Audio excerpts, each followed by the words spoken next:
The road curves through pine forests. The asphalt ends. Gravel begins. The sound of tires on loose stone. The crunch and scatter of rock beneath wheels. The trees thin. The valley opens ahead. Mountains rise on both sides. Their peaks are still covered in snow, even in summer. Even now in July, white caps the highest elevations. The snow never fully melts at 13,000 feet. A wooden building appears first, grey wood, weathered, leaning slightly. Then another, then another, then a row of them, facing a dirt street. St. Elmo. The buildings are grey, all of them. The paint has long since faded. What remains is the colour of old bone, the colour of dried wood, the colour of time. Some lean slightly to one side, others stand straight, defiant against gravity and wind and decades of weather. There are no cars parked here, no people visible, just the buildings and the street and the mountains beyond. No movement except the wind. The wind moves through the valley constantly. It passes between the structures. It rattles loose boards. It pushes through broken windows. It carries the smell of pine, of dust, of old wood baking in thin mountain sunlight. A door frame stands without a door. Inside, darkness. Outside, sunlight on weathered planks. The contrast is absolute. Light and shadow, presence and absence. The main street runs straight through the centre of town. It is lined with buildings on both sides. They face each other across the empty space. The street is perhaps 30 feet wide enough for wagons to pass, wide enough for people to gather. But there are no wagons now, no people now.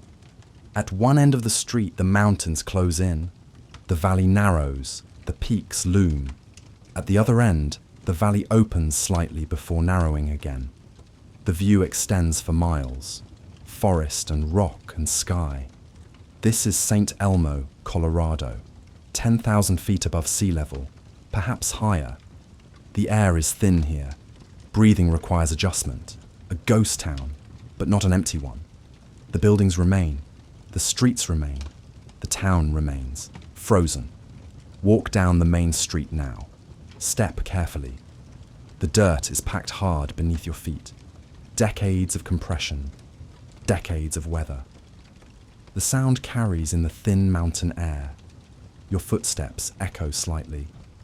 Or perhaps that is just your imagination. To the left, a large building. 2 stories. Windows across the front, some with glass still intact, most without. This was the hotel. The porch extends across the entire front. The roof over the porch sags in the middle. The support posts lean, but it stands, still stands. The windows on the second floor are dark. Some are open to the elements. Birds nest inside now. A sign hangs above the door. Faded, barely legible. But you can make out the words if you look closely. Miners' Exchange Hotel. To the right, a smaller structure. A false front rises above the roofline, making it appear larger than it is. This was common in frontier towns. An illusion of permanence. This was a store, the general store. The front door is missing. The interior is visible from the street. Shelves line the walls, empty now. Dust covers everything. A counter runs along one side, behind it more shelves. Above, hooks where items once hung. Further down the street, more buildings. A saloon. The false front here is more elaborate. Decorative woodwork along the top edge. Most of it is still intact. A telegraph office. Small. Just one room. The door hangs by a single hinge. A boarding house. Narrow. 2 stories. Windows in a vertical line. Behind the main street, more structures. Residences, sheds, outbuildings. All of them still standing. Count them as you walk. 1 building, 5 buildings, 10, 15, 20. More than 20 structures in various states of preservation. This was not a small place. This was not a temporary camp. This was a town, a real town, with families and businesses and plans for the future. Look at the windows. Some still have glass. The panes are wavy with age, bubbles and imperfections, handmade glass from another century. Most windows are empty. The glass broke long ago. Wind and weather and time claimed it. Look at the doorways. Some still have doors. They hang crooked. They no longer close properly. Most doorways are open, empty rectangles leading into darkness. Look at the roofs. Some are intact. Metal roofing, rusted but functional. It still sheds water. It still provides shelter. Others have collapsed inward. The weight of snow and time was too much. The beams gave way. The structure folded, but the walls stand. Even where the roof has failed, the walls stand. The frames hold. The town endures. The wind picks up again. It moves down the valley from the peaks. It carries cold air even in summer. It pushes against the buildings. They creak. They shift slightly, but they hold. A bird calls from somewhere in the trees.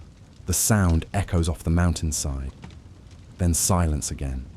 Otherwise, complete silence. No traffic sounds. No mechanical sounds. No human voices. Just wind and the occasional bird and the creak of old wood settling. This is St. Elmo in the present day. A place that was once full of noise and movement and life. The sounds of industry, of commerce, of community. Now it is still. Walk further down the street, past the hotel, past the store, past building after building. Each one has a story. Each one held lives. Each one served a purpose. But those stories are not immediately visible. Those lives are not present. Those purposes have ended.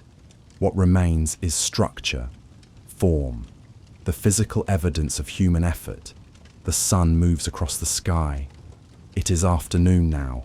The shadows begin to lengthen. The temperature will drop soon. It drops quickly at this altitude. The days are warm in summer. The nights are cold. Even now, in the middle of July, frost is possible at night. Ice can form in the early morning hours. Stand in the center of the street. Turn slowly in a circle. Buildings in every direction. Mountains beyond them. Sky above.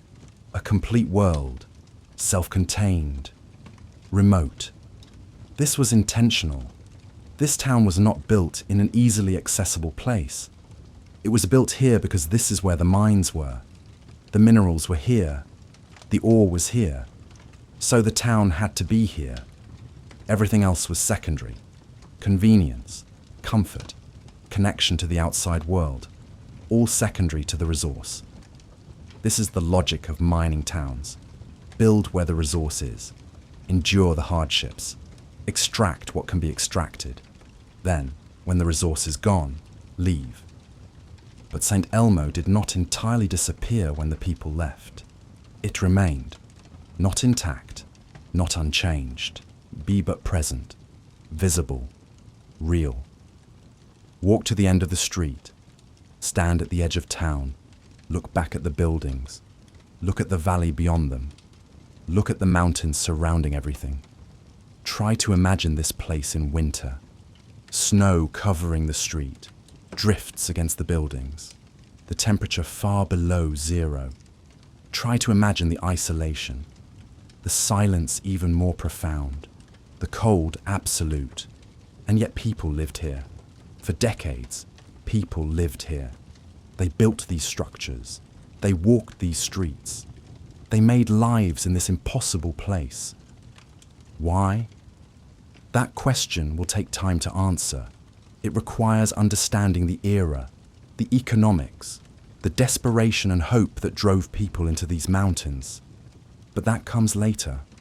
For now, just observe. Just see what remains. The buildings remember. The street remembers. And so the valley remembers. And we can remember too, if we listen. If we walk slowly. If we look carefully. If we allow ourselves to see what was here before the silence, before the emptiness, before the end. There was life here, there was noise here, there was hope here, there was a future here, and then there was not. The sun drops lower, the shadows grow longer, the air grows colder. Evening is coming to St. Elmo, but before we see what it is now, we need to understand what it was. We need to go back. Before the buildings, before the town, before the name. We need to understand the land itself, the valley, the mountains, the brutal reality of this place. Only then can we understand why people came here, why they stayed, why they built, why they left. Only then can we understand St. Elmo. Be before the town. Long before there were buildings in this valley, there were only mountains. The peaks rose 10,000 feet above sea level. 11,000, 12,000, 13,000, the Sawatch Range, part of the Rocky Mountains, ancient geology, rock formed under unimaginable pressure over unimaginable time, granite, quartz, minerals compressed and uplifted and exposed. Snow covered the peaks most of the year. It fell in September. It did not fully melt until June, sometimes July. At the highest elevations, it never melted. Permanent snowfields, ice that had been there for centuries. Glaciers had carved these valleys over millennia. Slow-moving rivers of ice grinding down through rock, creating the U-shaped valleys, leaving behind moraines and cirques and lakes. The ice was gone now, melted thousands of years ago, but its effects remained. The shape of the land, the steep walls, the flat valley floors. The rock was ancient, Precambrian, older than complex life on Earth, older than most fossils, just mineral and time. The trees were old too, lodgepole pine, Engelmann spruce, subalpine fir, growing slowly in the thin soil and short growing season. A tree that appeared young might be decades old. A tree that appeared mature might be a century old. Growth was slow here. Above the tree line, only tundra. Hardy grasses and lichens and small flowers, plants that could survive wind and cold and thin atmosphere. This was not gentle country. This was not forgiving land. No roads crossed these mountains. No trails connected the valleys. Not permanent trails. Not maintained routes. And the indigenous peoples who travelled through these mountains followed game trails. They moved through passes in summer. They avoided the high country in winter. They understood the danger. The weather could change in minutes. A clear morning could become a blizzard by afternoon. They understood the distances. The valleys were vast. The mountains created barriers. What looked close might be days away. They understood the seasons. There was a time to be in the mountains and a time to be elsewhere. They did not stay here year-round. No one did. No one could. This was wilderness in the truest sense, untouched, unaltered, indifferent to human presence. The winters came early and stayed late. Snow fell from September through May, sometimes into June. It accumulated in depths measured in feet, 2 feet, 5 feet, and 10 feet in drifted areas. The temperature dropped far below zero, -10, -20, -30 on the coldest nights. The wind was constant. It came down from the peaks. It funneled through the valleys. It cut through any clothing, any shelter that was not solid. Frostbite was not a possibility. It was a certainty for anyone exposed too long. Hypothermia could set in within minutes for someone unprepared. A person caught in these mountains in winter, without shelter, without fire, without proper supplies, would not survive long. Days, perhaps, not weeks, probably not even days. The cold was absolute. The snow was relentless. The distances were too great. The summers were brief. Wildflowers bloomed in July. Entire meadows turned colour. Purple lupine, yellow arnica, red Indian paintbrush. It was beautiful, and intensely beautiful, the kind of beauty that exists because it is rare, because it is brief, because it is bracketed by harshness. By August, the nights were already cold again, frost on the grass in the morning, ice on still water. By September, the snow returned. The growing season was perhaps 90 days, sometimes less. Agriculture was nearly impossible at this elevation. No crops could be reliably grown. No livestock could graze year-round. The land did not support permanent settlement. Water flowed down from the peaks. It gathered in streams, small creeks that swelled with snowmelt in late spring. The water was cold, glacier-fed, too cold to drink comfortably, too cold to swim in for more than moments. It carved paths through the rock.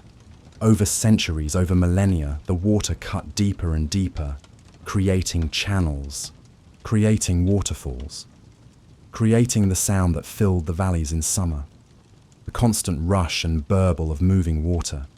In winter, the streams froze, or they slowed to a trickle beneath ice. The sound disappeared. Silence returned. This was the cycle. Water in summer, ice in winter, sound and silence, life and dormancy. The animals understood this. The deer moved to lower elevations in winter. The elk followed. The bears hibernated. The birds that could migrate did. Those that stayed were hardy species, jays and nutcrackers and chickadees, birds that could survive cold. The smaller mammals burrowed.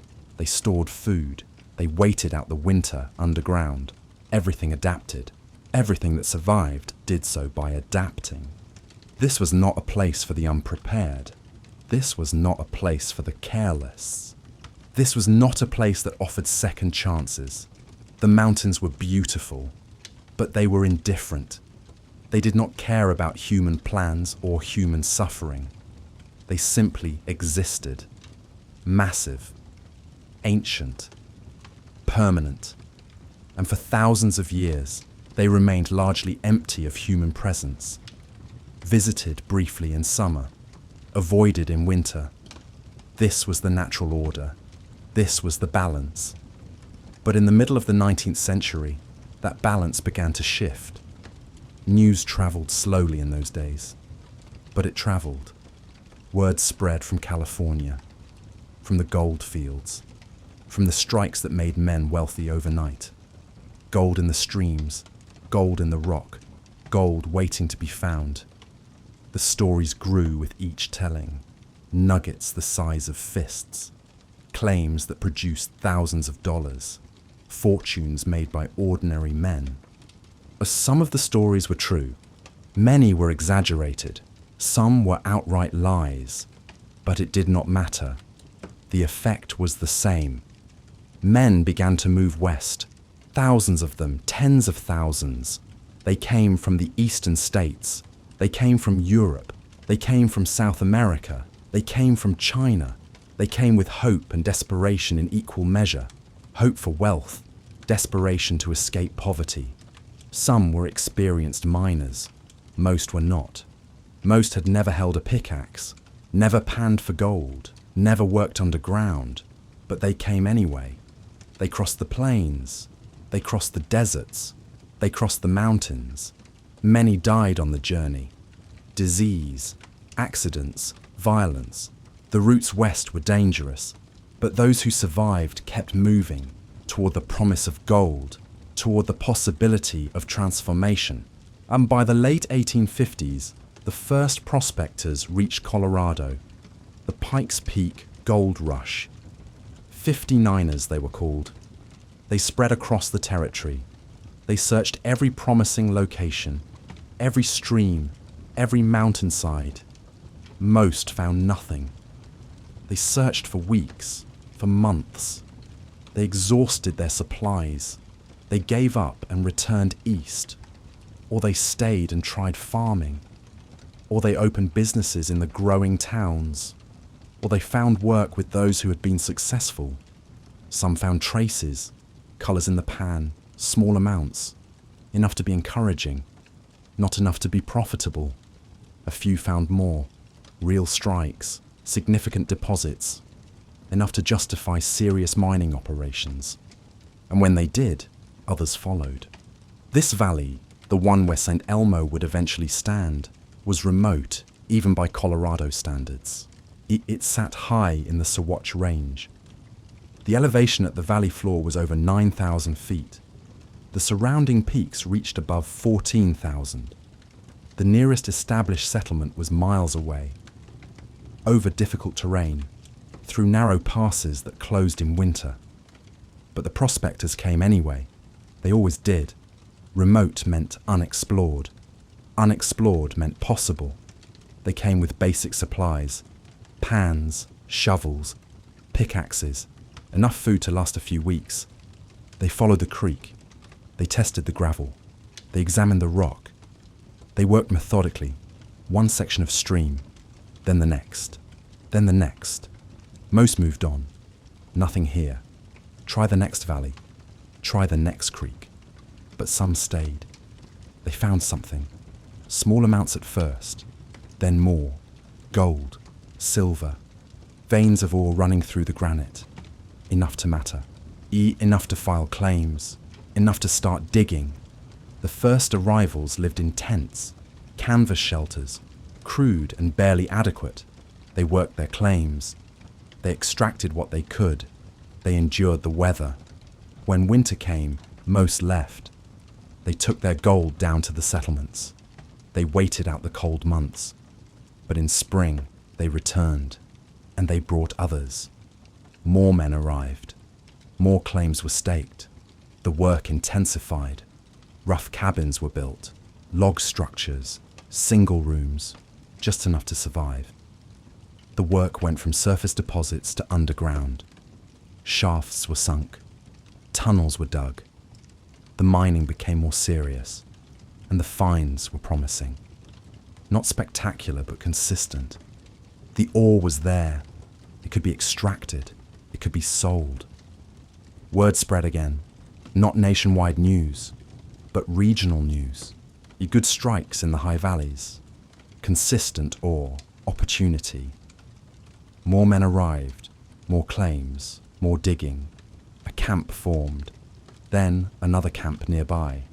Then several camps, scattered through the valleys. Rough roads were cut, barely more than trails, but passable by wagon in good weather. Supplies came in, tools, lumber, food. Everything had to be brought up from the settlements below. Ore went out, loaded on pack animals, carried down the mountain, sold to smelters in the valley towns. The economics were barely viable. The costs were high. The transportation was expensive. The weather was limiting. But it worked. Barely. Enough to continue. Enough to grow. And in this particular valley, at this particular elevation, in this particular fold of the mountains, a more permanent camp began to take shape. Men decided to stay year-round. Means they built better cabins. They stockpiled supplies for winter. Families began to arrive, a few at first, then more. Women and children joining the men. A camp becoming something more. A camp becoming a settlement that would need a name. It would be called St. Elmo. But before it had a name, before it had streets or proper buildings or any sense of permanence, it was just another remote mining camp in the Colorado Rockies. One of hundreds, one of thousands scattered across the West. Most would vanish completely. Most would leave no trace. The cabins would rot. The mines would fill with water. The land would reclaim what had been taken. St. Elmo would be different. Not because it was the richest, not because it was the largest, but because it would last just long enough. Because it would be built just well enough. And because when the end came, it would come slowly enough that the town itself would survive. The buildings would remain. The street would remain. The memory would remain.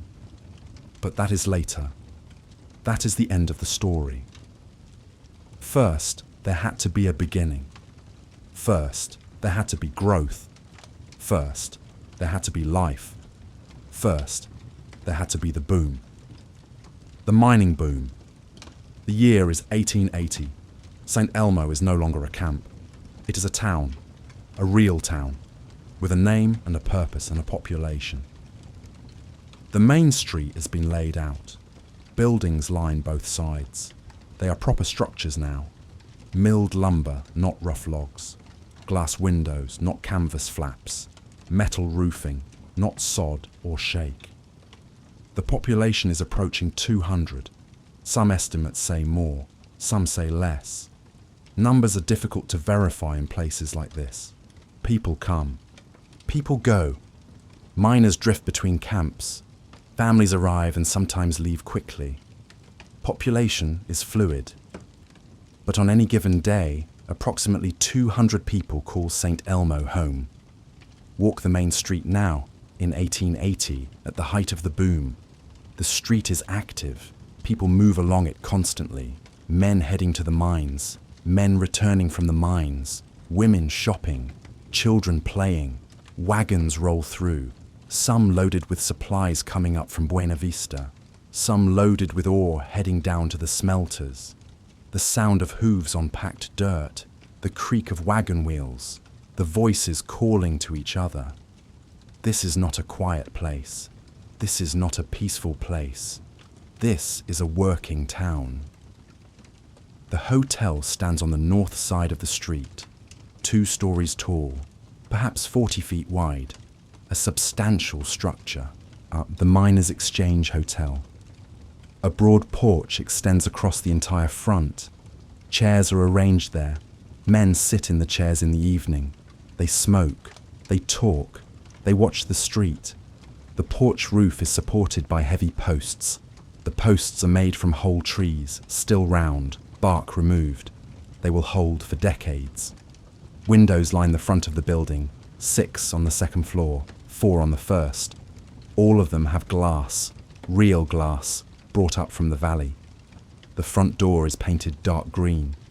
The paint is fresh. Everything here is relatively new. The whole town is new.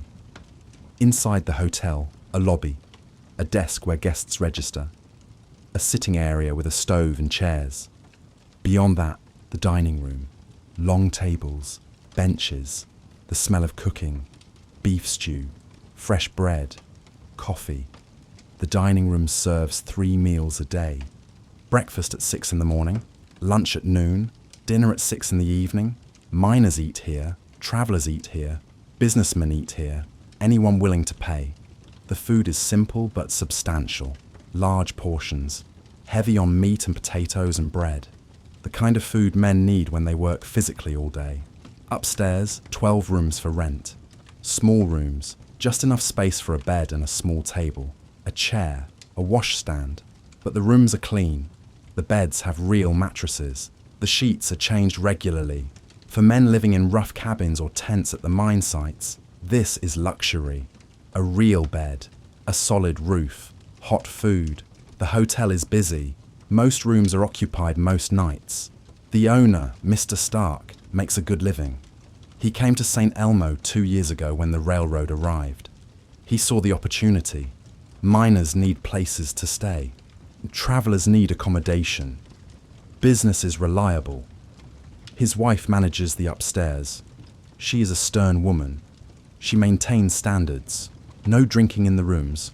No loud noise after 10. No damage to property. She enforces these rules strictly. Men who violate them are not welcome back. It works. The hotel has a good reputation. It is known as clean and well run. It is one of the best establishments in the high camps. Across the street, the general store. Also a substantial building. Smaller than the hotel, but still impressive. The false front makes it appear larger. 2 stories high, though there is only 1 story of actual space inside. The false front is for appearance, for dignity. The sign above the door reads, Thomas Stark General Merchandise. The same Stark as the hotel. Brothers, in fact. They came to St. Elmo together. One opened the hotel, One opened the store. They make a good partnership. Guests at the hotel need supplies. They buy from the store. Customers at the store need accommodation. They stay at the hotel. The store interior is packed with goods. Shelves line the walls from floor to ceiling. Every inch of space is used. Food supplies, flour in large sacks, sugar, salt, coffee beans, tea, dried beans, rice, cornmeal, canned goods, peaches, tomatoes, condensed milk, sardines, oysters even. Luxury items that came all the way from the coast. Tools, pickaxes, shovels, hammers, saws, nails, rope, chain. Every tool a miner might need. Clothing, heavy wool shirts, canvas pants, wool socks, long underwear. Everything needed to survive winter. Boots, heavy leather boots with hobnails. Expensive but necessary. A man cannot work in the mines without good boots. Blankets, thick wool blankets, essential for winter survival. Lamp oil, candles, matches, light and heat, tobacco, whiskey, playing cards, small luxuries. Thomas Stark, the owner, stands behind the counter. He is a careful man. He watches his inventory closely. He knows what sells and what sits. He orders carefully. Goods come up by train now, but shipping is still expensive. A mistake in ordering means goods that cannot be sold. Money wasted. He extends credit to miners he knows. He keeps a ledger. He tracks what is owed. Most men pay eventually. Some do not. That is the risk of business. You extend credit or you lose sales to competitors. But you extend too much and you lose money to bad debts. Thomas has found the balance. He makes money, not a fortune, but a reliable income. Better than mining, less dangerous, more stable. The store is busy all day. Women come in the morning. They buy food for their families. They chat with Thomas. They catch up on news. Miners come in the evening. After work, they buy tobacco. They buy whiskey. They linger and talk. The store is a social centre. News spreads here. Gossip circulates here. Everyone comes through eventually. Further down the street, the saloon, the most popular building in town, at least among the miners. The false front here is more elaborate. Decorative woodwork along the top. The name painted in large letters. The Lucky Strike. Inside, a bar runs along the left wall. 20 feet long, made from heavy planks. Worn smooth, where countless hands have rested. Behind the bar, shelves of bottles, whiskey, mostly whiskey, some beer, some wine, but mainly whiskey. The floor is rough boards, sawdust scattered across them. It absorbs spilled drinks. It is swept out and replaced regularly. Tables fill the space. Round tables, square tables, whatever could be obtained. Chairs surround them. Mismatched chairs. A stove stands in one corner. In winter, it burns constantly. Men gather around it. Even in summer, the evenings are cold enough that it is lit sometimes. The saloon opens at noon. It closes around midnight, sometimes later if business is good. The busiest time is evening, after the miners finish work, after dinner, before sleep. They come in groups, they sit at tables, they buy whiskey, they play cards. Poker is the main game, 5-card draw. Stakes are low. Most men cannot afford to lose much, but the game provides entertainment, a way to pass time. And the noise level is high, men talking, some loudly, some arguing, laughter, the clink of glasses on wood, sometimes singing, minor songs, folk songs, bawdy songs, the kind of songs men sing when drunk and far from polite society. The saloon owner is a man named Jack. He keeps order. He has a billy club behind the bar. He has used it. But most nights, there is no serious trouble. Men are tired. They drink to relax, not to fight. They want peace, not conflict. Arguments happen over cards, over perceived insults, over nothing. Jack knows when to step in. He knows when to cut someone off. He knows when to escort someone out. He is good at his job. The saloon is popular. It makes money. Men need a place to unwind after hard work. The Lucky Strike provides it. Next to the saloon, a smaller building, the telegraph office, just one room, perhaps 10 feet by 12 feet, a desk, a chair, the telegraph equipment, that is all. The operator is a young man named Charles. He came from Denver 6 months ago. He learned telegraphy back east. He needed work. St. Elmo needed an operator. The telegraph connected St. Elmo to the outside world. Messages could be sent and received. News arrived. Business was conducted. Stock prices from New York. Weather reports. Personal messages. All came through this small room, through Charles's hands. He charged by the word, 10 cents a word for local messages, more for longer distances. His rates were high. People paid anyway. Communication mattered. Connection to the world beyond these mountains mattered. The telegraph provided it.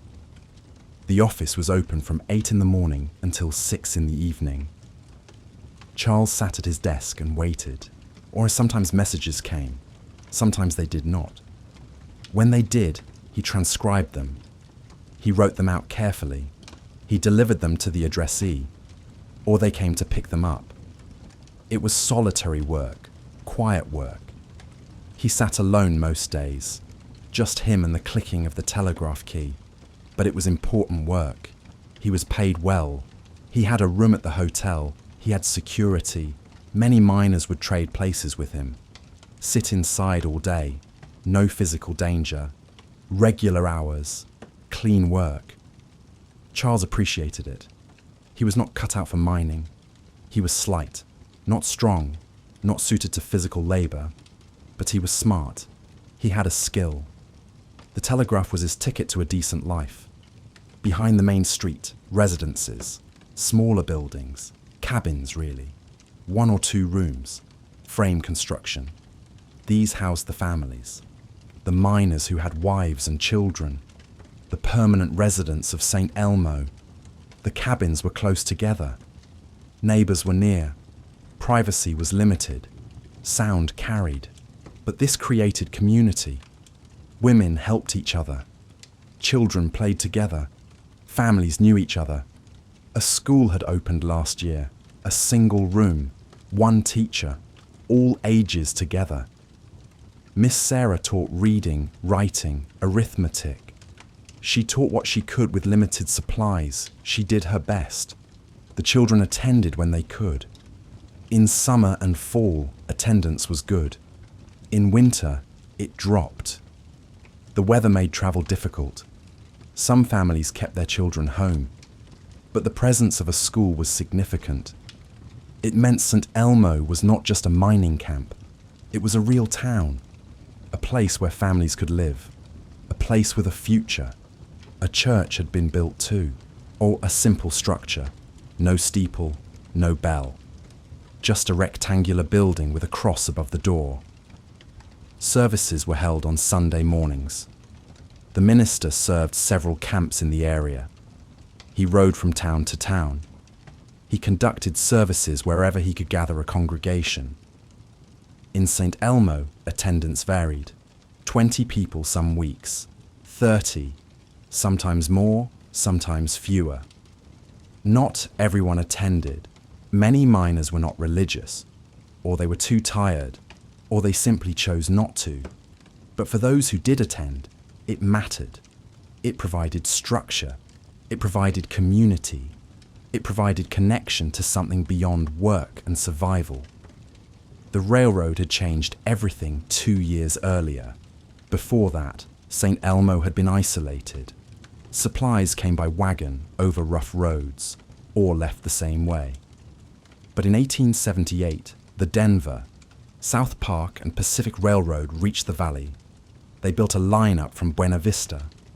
The tracks ran right to St. Elmo. A station was built, a platform, a small depot building. Now supplies arrived by train, regular deliveries, more goods, lower costs, ore left by train, loaded into ore cars, shipped to the smelters in the valley, more efficient, more profitable. The railroad meant investment. It meant the mining operations could expand. It meant St. Elmo had permanence, or so it seemed. The mines themselves were scattered through the mountains above town. The Mary Murphy mine, the Molly S mine, the Champion, the Tilden, the Columbus, dozens more. Some were large operations, 50 men or more, deep shafts, multiple tunnels, ore processing equipment. Others were small, 2 or 3 men, a single tunnel, basic equipment. But all of them were producing. All of them were pulling ore from the mountain. All of them were contributing to the economy of St. Elmo. The work was dangerous. This cannot be overstated. Mining killed men, regularly. Cave-ins happened, rockfalls, tunnel collapses. Men were buried, men were crushed. Sometimes they were recovered. Sometimes they were not. Sometimes the bodies were left where they fell, too dangerous to retrieve. Explosives were used constantly, dynamite, black powder. Accidents happened. Men were killed in blasts, injured, maimed. The work was underground in darkness. Lanterns provided the only light. Shadows moved. Depth perception was poor. Men fell down shafts. They stepped into voids. They misjudged distances. Bad air was a constant danger. Poor ventilation. Gas buildup. Men passed out. Men died from suffocation. Equipment failed. Cables broke. Buckets fell. Men were struck by falling objects. Every miner knew the risks. Every miner had seen accidents. Every miner had known someone who died. But they kept working. The wages were decent, better than most alternatives, better than farming, better than factory work back east. A skilled miner could make $3 a day, sometimes $4. That was good money in 1880. An unskilled labourer made half that. But even that was decent. The work was hard, brutally hard.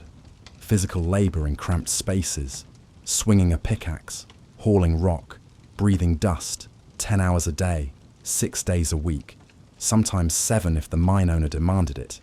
But it was work, it was income, it was survival. Most miners lived simply. They rented a room, and they ate at the hotel or cooked basic meals. They saved what they could. Some sent money back to families elsewhere. Some saved to start businesses. Some spent it on whiskey and gambling. But they worked, day after day, week after week, month after month. In summer, the work was steady. The weather allowed it. The trails were clear. Supplies came regularly. Everything functioned. In winter, everything became more difficult. The temperature dropped far below zero. The snow accumulated. The trails became impassable, but the work continued. The mines operated year-round. They had to. The ore did not wait for spring. The investors demanded returns. Men dug through frozen ground. They hauled sledges of rock through snowdrifts. They worked in conditions that would seem impossible to those who have never experienced them. And they wore every piece of clothing they owned. They layered wool and canvas. They wrapped their faces. They protected their hands as much as possible. But frostbite was common. Fingers and toes, noses and ears. The damage was permanent. Some men lost digits. Some lost entire hands or feet to severe cases. But they survived. Most of them survived. They adapted. They endured. This was life in a high-altitude mining town. This was the reality of extracting wealth from inhospitable mountains. St. Elmo, in 1880, was at its peak. The mines were producing well. The railroad was running smoothly. The population was stable and growing slightly. There was optimism here. Men spoke of expanding their operations, of sinking new shafts, of following promising veins deeper into the mountain. Merchants spoke of expansion too, of bringing in more inventory, of building additions to their buildings. Families spoke of staying, of making this home permanently, of building lives here for the long term. The mountains were still harsh, the winters were still brutal, the work was still dangerous, the isolation was still real. But St. Elmo had become more than a camp. It had become a community, a functioning town with infrastructure and services and social structures. It had a future, or so it seemed, or so people believed. They could not know what was coming, the slow decline, the economic shifts, the gradual emptying. That was years away still, a decade, 2 decades. For now, in 1880, St. Elmo was alive. It was growing, it was working. This was the boom time, this was the peak. This was when the town was most itself, most fully realised, and most full of life and noise and purpose.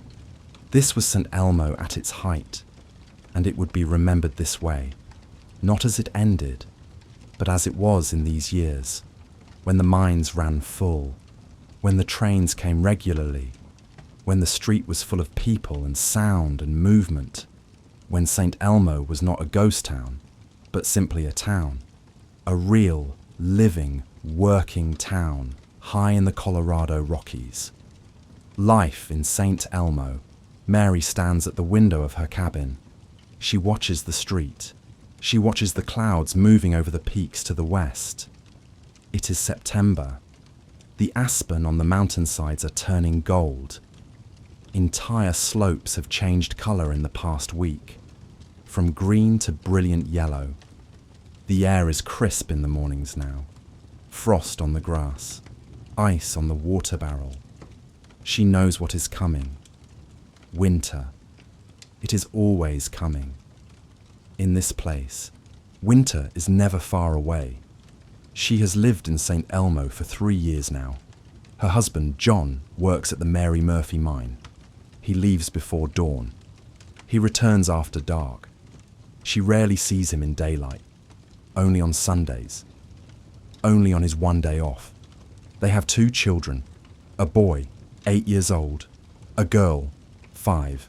The boy attends school when it is in session. The girl stays home with Mary. The cabin has 2 rooms.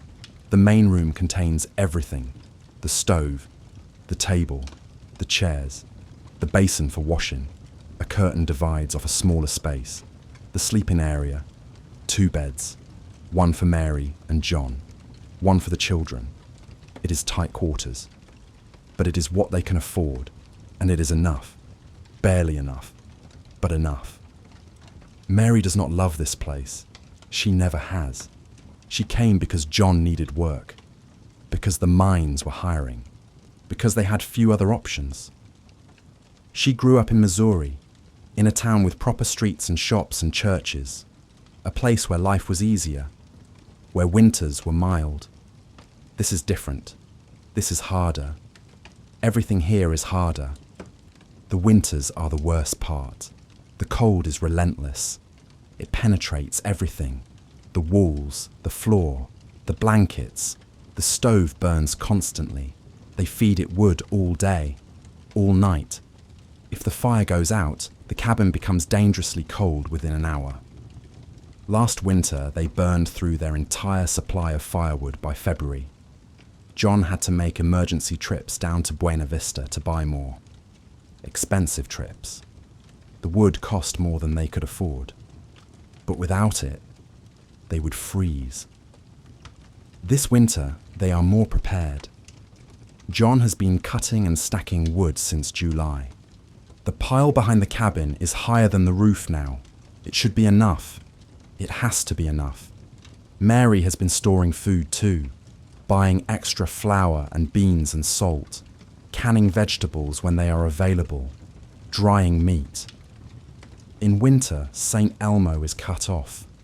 The trains stop running by late November. The road becomes impassable. No supplies come in. You survive on what you have stored. If you run out, you do without. It is that simple. She has learned to manage, to ration, to make do. You learn quickly here, or you leave. Many have left. Families that could not handle the winter. Women who refuse to endure another season of isolation and cold. Mary has thought about leaving, often. She thinks about it every winter, when the walls feel like they are closing in, when the darkness seems endless. But she stays. For John. For the children. For lack of a better option. John makes decent money at the Mary Murphy. $3 a day. It is more than he could make in Missouri. More than most other jobs. But the expenses are high here. Food is expensive. Wood is expensive. Everything has to be brought up the mountain. They save what they can. But there is not much left after necessities. Mary's days follow a routine. She wakes when John wakes. 4:30 in the morning, still dark. She makes coffee. She makes breakfast. Oatmeal. Bread if they have it. John eats quickly. He dresses in layers. He leaves while it is still dark. Mary dresses the children. She feeds them. She sends her son to school. Then she begins her work. Washing, cooking, mending. The endless tasks of maintaining a household. Water must be carried from the pump in the street, in heavy buckets, multiple trips. Clothes must be washed by hand, scrubbed, wrung out, hung to dry. In winter, the clothes freeze on the line. She brings them in stiff as boards. She hangs them near the stove to thaw. Food must be prepared. Bread must be baked. Meals must be cooked. The stove must be fed constantly. Wood added. Ashes removed. The cabin must be swept. Dust is constant at this altitude. It blows through every crack. It settles on every surface. By the time John returns in the evening, Mary is exhausted. But there is still dinner to serve. Children to put to bed. The next day to prepare for. She falls into bed each night and sleeps deeply. Too tired to dream. Too tired to think. This is her life. This is the reality of being a miner's wife in a mountain town. It is not romantic. It is not adventurous. It is work. Constant, exhausting work. But there are small joys. The children, the view of the mountains, the kindness of neighbours. The women in St. Elmo help each other. They have to. They understand what the others are going through. When someone is sick, others bring food. When someone has a baby, others help with the older children. There is community here, born of shared hardship, born of isolation, born of necessity. Mary is grateful for it. She does not know how she would survive without the other women. Down the street, Thomas opens the general store. He is awake before dawn, always before dawn. He sweeps the floor.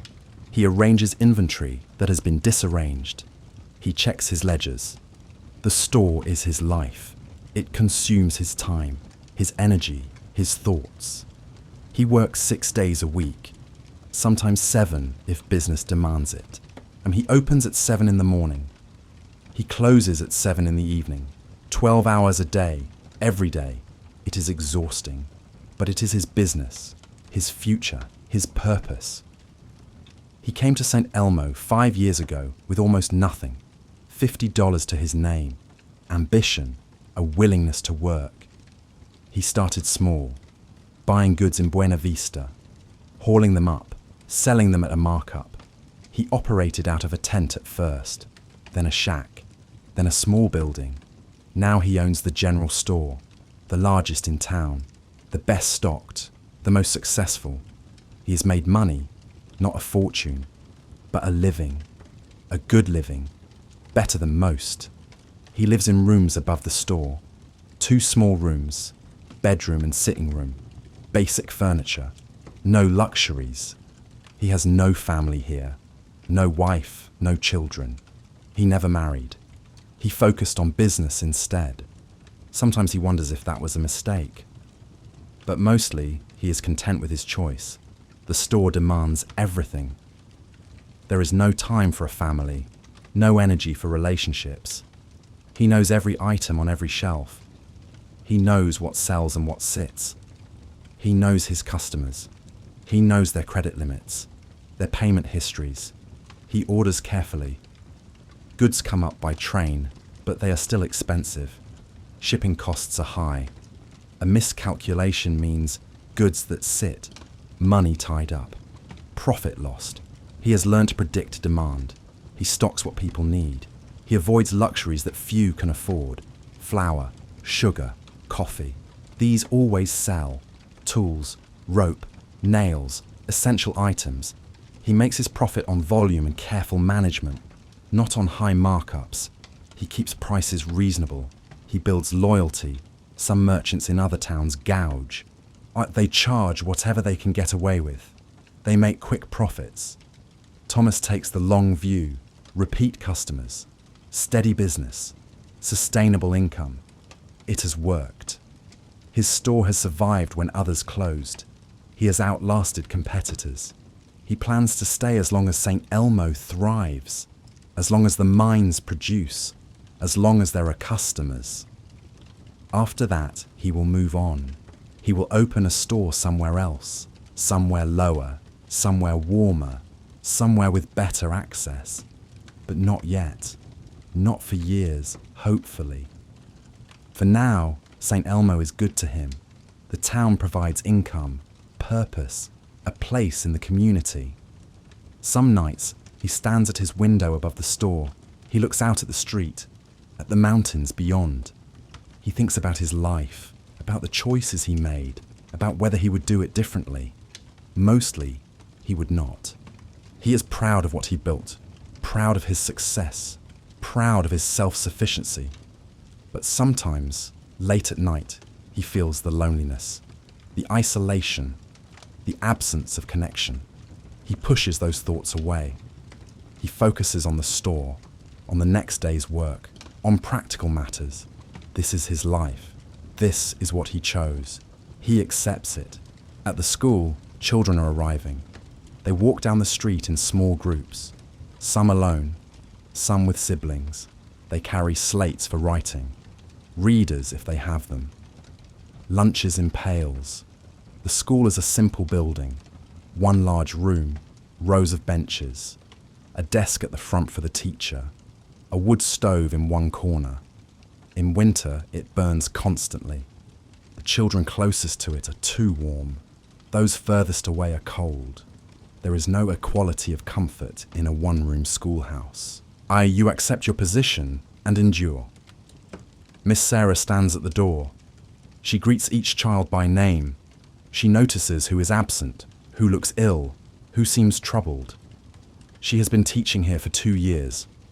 She came from Denver, young, idealistic, ready to bring education to the frontier. It has been harder than she expected, much harder. The supplies are inadequate. She has a few readers, some slates, chalk, that is all. She has no maps, no globe, no reference books. She teaches from memory and from the limited materials available. The ages are mixed. 6-year-olds sit next to 14-year-olds. She teaches multiple levels simultaneously. The youngest learn letters and basic reading. The oldest work on arithmetic and geography. She moves between groups constantly, teaching one while others work independently. It is exhausting. And attendance is irregular. Some children come every day. Others come occasionally. Others rarely. Families need children's help, especially older children. They work, they contribute. School is secondary. She understands. But it frustrates her. She wants to give these children education, knowledge, opportunity. But they are pulled away by necessity, by economics, by survival. The school year is short. It begins in September. It ends in April. That is all. In summer, the children work. In deep winter, attendance drops because travel is too difficult. But while school is in session, she does her best. She teaches reading and writing and arithmetic. She teaches geography and history when she can. She teaches manners and behavior. She maintains discipline. She insists on respect. The children are mostly well behaved. Or they understand that education matters. Their parents tell them so. But they are also children. They squirm. They whisper. They pass notes. They test boundaries. She is firm but fair. She corrects misbehavior. She praises good work. She tries to inspire them. Some of the children are quick learners. They absorb everything. They ask questions. They want more. Others struggle. They cannot focus. They fall behind. She works with them individually as much as she can.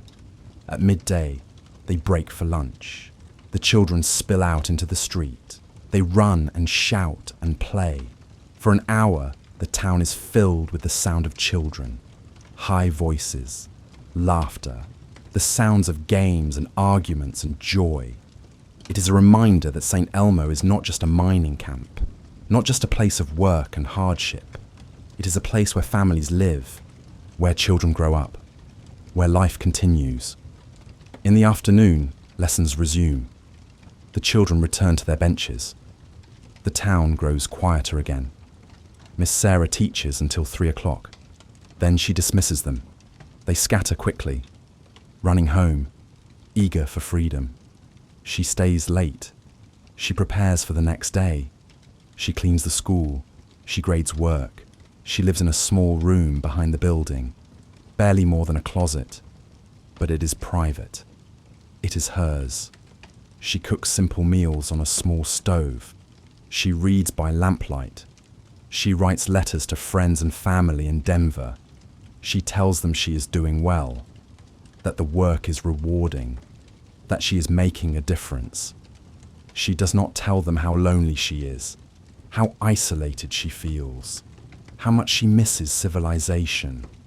She does not tell them that she cries sometimes, that she questions her decision to come here, that she wonders how long she can last. She stays because she made a commitment, because these children need her, because leaving feels like failure. But she knows she will not stay forever. 2 years, maybe 3. Then she will return to Denver, find a position in a proper school, resume a normal life. But for now, she is here. She is teaching. She is doing her best. And on good days, when a child understands something new, when a struggling student improves, when she sees progress, she feels it is worth it. On bad days, when the cold seeps through the walls, when attendance is poor, when she feels utterly alone, she is less certain. But she continues, day after day, week after week. This is her life in St. Elmo. This is her contribution to the community. At the hotel, preparations begin for dinner. The cook has been working since early morning, bread rising, stew simmering, pies baking. The kitchen is hot and full of steam and smells. The cook is a large woman named Ruth. She has worked at the hotel for 3 years. She is efficient. She is talented. She can feed 40 people from a single cook stove. She bakes 12 loaves of bread each day. She makes enough stew or roast or whatever the main dish is to fill everyone. She makes pies every day. Apple when apples are available. Berry in summer. Dried fruit in winter. The food is good. Simple, but good. Better than most miners can make for themselves. Better than most families can afford to make regularly. The hotel dining room fills each evening. Miners who live alone. Businessmen from down valley. Travellers passing through. Mr. Stark oversees everything.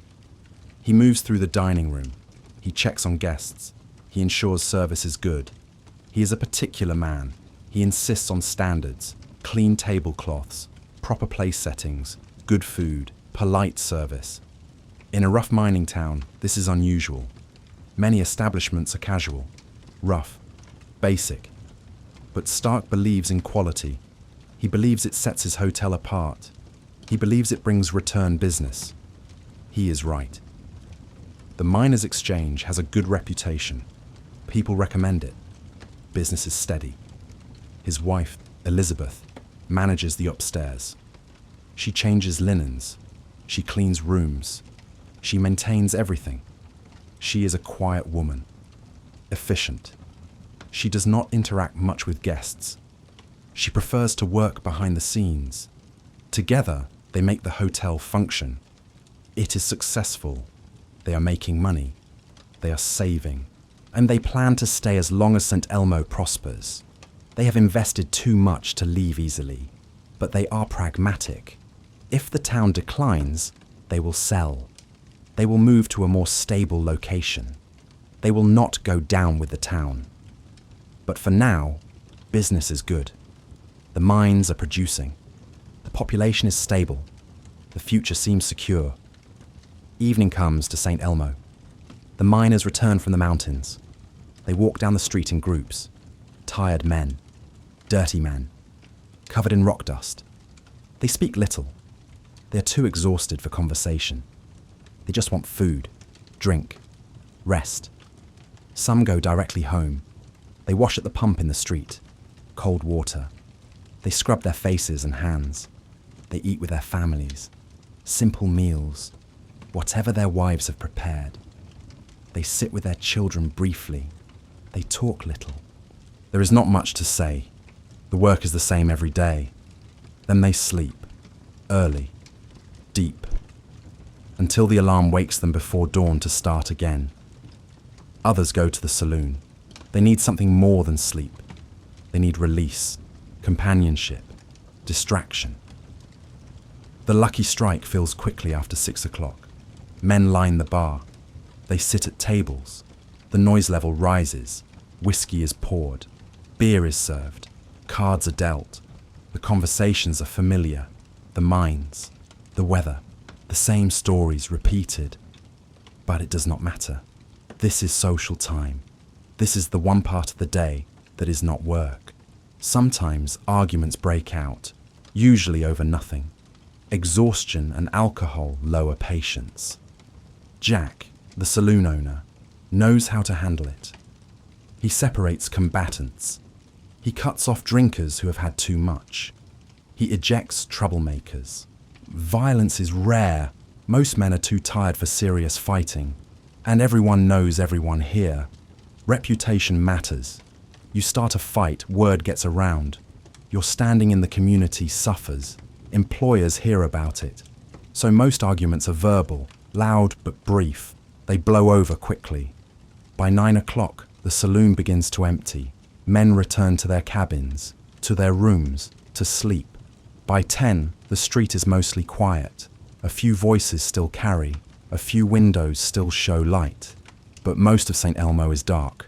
Most of the town is asleep. The cycle will repeat tomorrow, and the day after, and the day after that.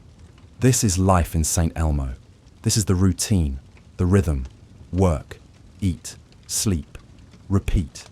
It is not glamorous. It is not exciting. But it is stable. It is predictable. It is survival.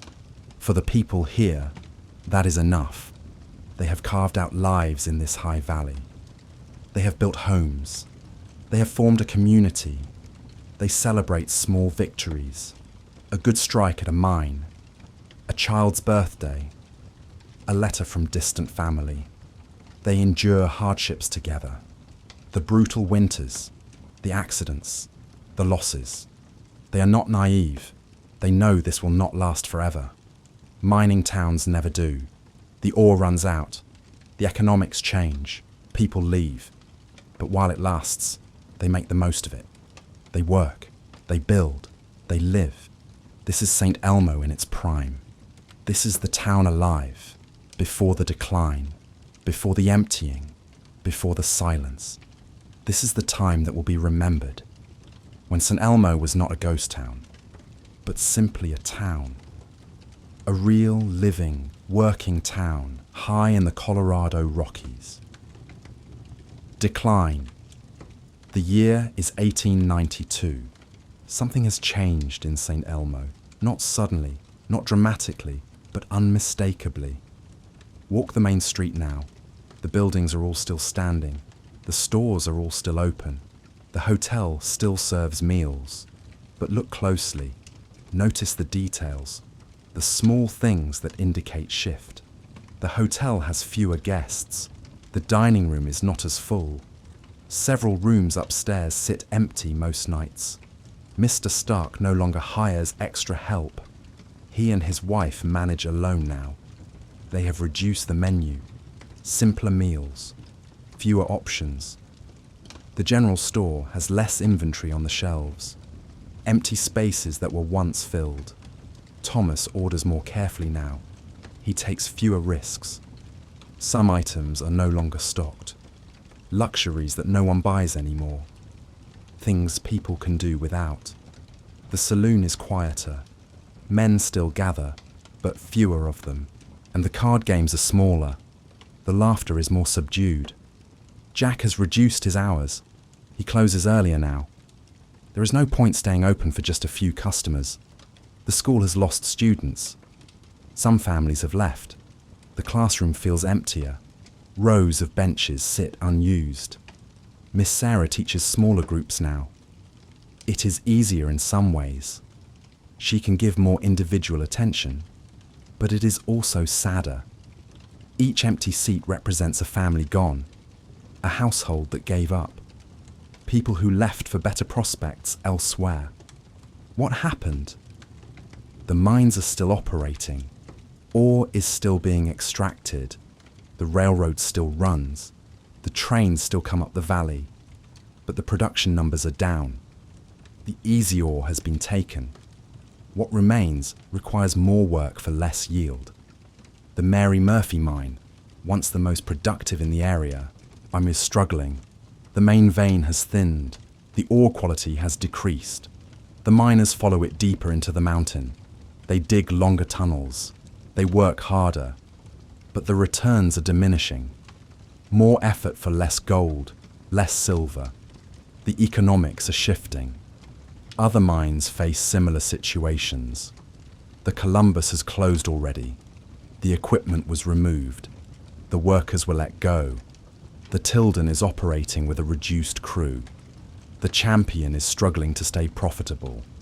The mine owners run calculations constantly. Cost per ton, market prices, profit margins. When the numbers no longer work, they close operations. They are businessmen. They follow the money.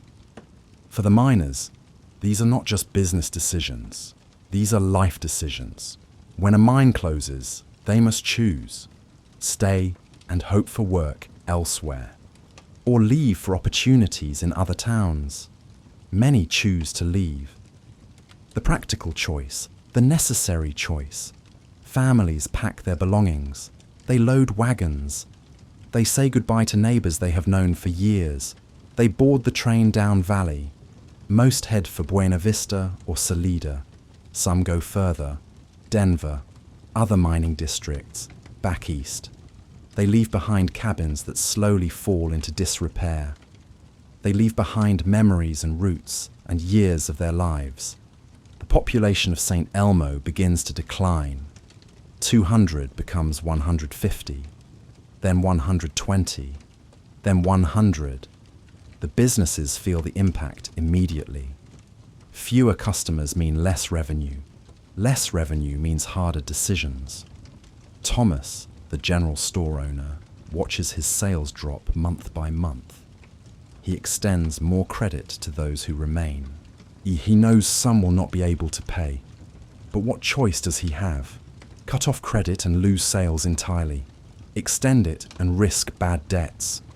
He chooses to extend it. He hopes the decline is temporary, that the mines will recover, that people will return. But deep down, he knows better.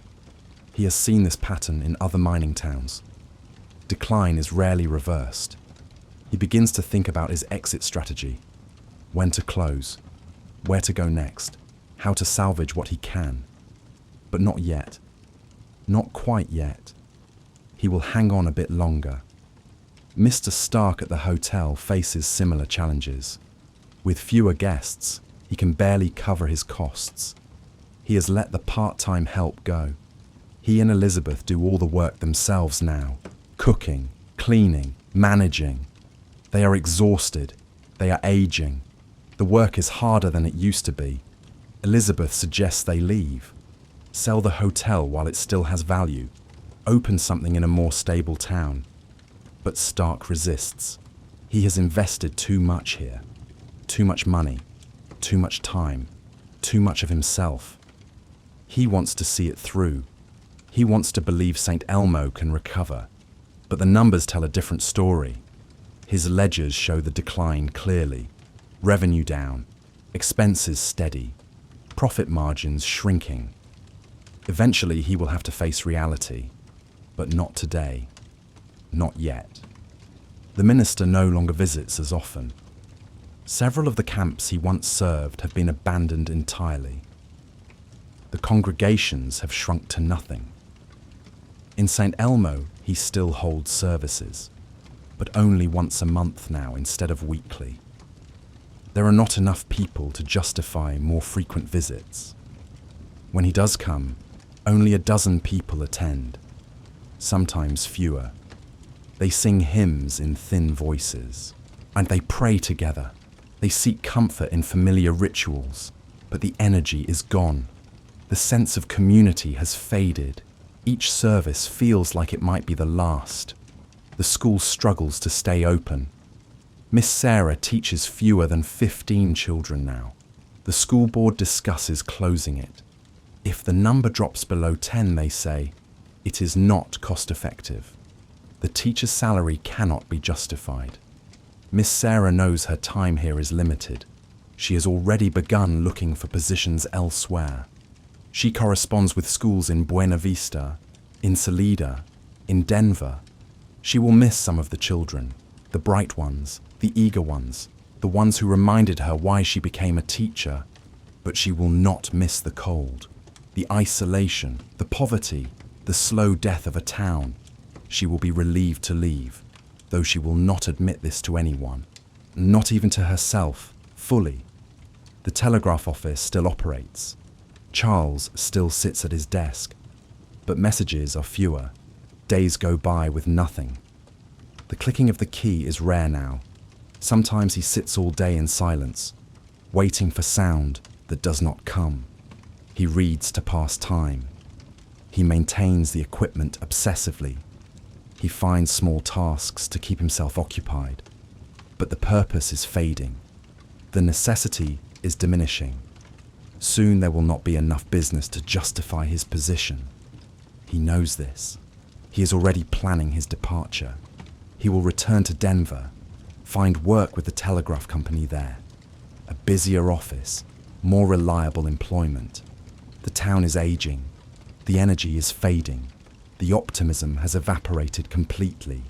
Those who remain are older, more established, more stubborn, or more trapped. They own property, or they have businesses. They have invested too much to leave easily, or they simply have nowhere else to go, no family elsewhere, no prospects, no options. So they stay and watch the town empty around them. The winters feel longer now. The isolation feels heavier. The silence feels more oppressive.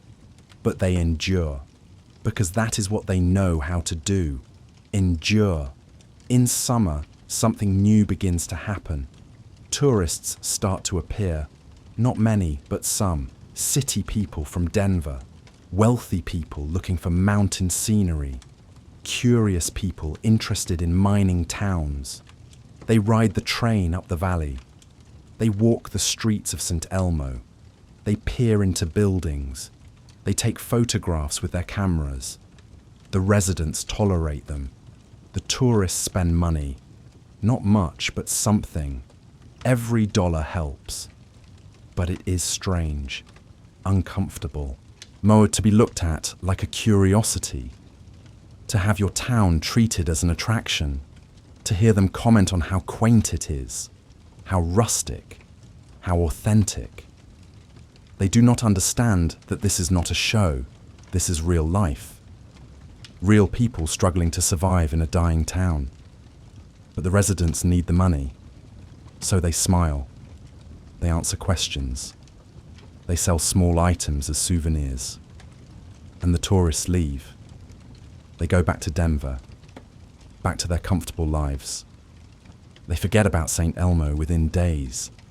But they took photographs, and those photographs will last. Images of a town in decline, captured before it disappears completely. The mines continue to struggle. The Mary Murphy limps along for a few more years. But by 1898, it closes for good. The equipment is removed. Anything valuable is taken out. The shafts are sealed. The tunnels are abandoned. The mine that built St. Elmo is finished. The heart of the town's economy is gone. Other mines follow over the next few years. One by one, the operation shut down. The ore is exhausted, or the cost of extraction exceeds the value, or the owners simply give up. The miners leave, they pack their belongings, they move to other districts, Cripple Creek, Leadville, Telluride. Anywhere ore is still being found. The mine camps above St. Elmo are abandoned. The buildings are stripped of anything valuable, lumber, metal, glass, anything that can be reused elsewhere. Then the structures are left to rot, to collapse, to return to the mountain. Within a few years, those camps are gone. Just depressions in the ground, piles of rubble, faint traces of where buildings once stood. St. Elmo itself survives longer, but only because it is lower, more accessible, more substantial, but it is dying too, just more slowly. The railroad reduces its service. Fewer trains stop at St. Elmo.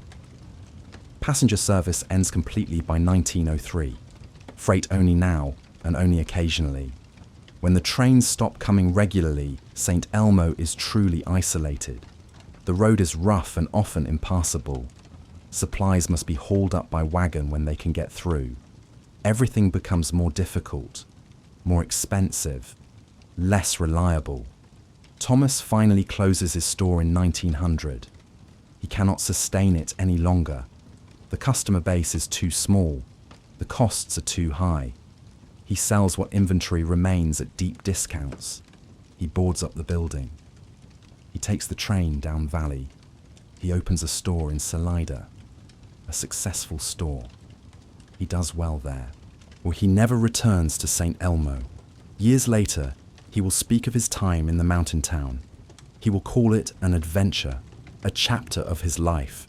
He will not mention the loneliness, the hardship, the slow, painful realization that everything he built was temporary. The hotel hangs on a bit longer. Mr. Stark is stubborn. He refuses to admit defeat. But by 1902, even he must face reality. The guests are too few. The costs are too high. The work is too much. He and Elizabeth board up the building. They leave St. Elmo. They move to Buena Vista. They live in a small house. They do not work again. Stark dies in 1908. Elizabeth lives another 10 years. She never speaks about St. Elmo. It is too painful. The saloon closes soon after the hotel. Jack has no customers. No point staying open for 2 or 3 men a night. He simply locks the door one day and walks away. He leaves everything inside. The bar, the tables, the bottles. He goes to Leadville. He opens another saloon there. It is successful. More customers, more money, better prospects. But sometimes he thinks about St. Elmo, about the town at its height, about the good years before the decline. He wonders what happened to the people he knew there. He wonders if anyone still remains. One by one, the businesses shut their doors.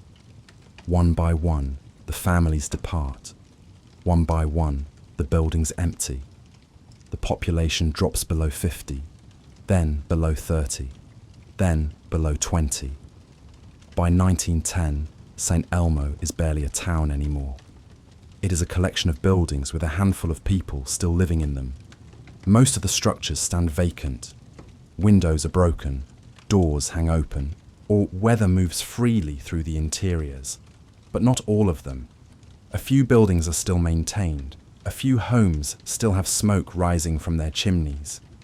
The people who remain are the true holdouts. They are not here for economic reasons. The economic reasons are gone. They are here because this is home. Because they are too old to start over. Because they are too stubborn to admit it is over. Or because they simply cannot imagine being anywhere else. They watch the town die slowly around them. They watch the buildings deteriorate. They watch the silence deepen year by year. But they stay. They will stay until they cannot stay any longer. Until death takes them. Or until the last shred of possibility vanishes. They are the final witnesses to St. Elmo's life, the last guardians of its memory. When they are gone, the town will truly be dead, truly empty, truly a ghost. But that is still a few years away.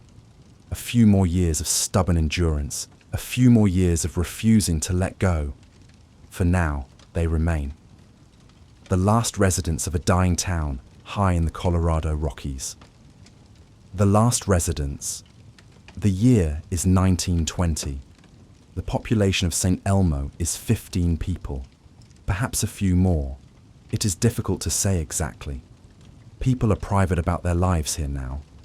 Walk the main street now. Most of the buildings are empty. The doors are open. Some hang by a single hinge.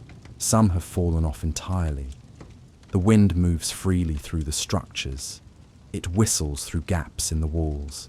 It scatters debris across the floors. But a few places still show signs of life. A cabin with recently repaired boards. A shed with a functioning roof. And a window with faded curtains. The last residents of St. Elmo.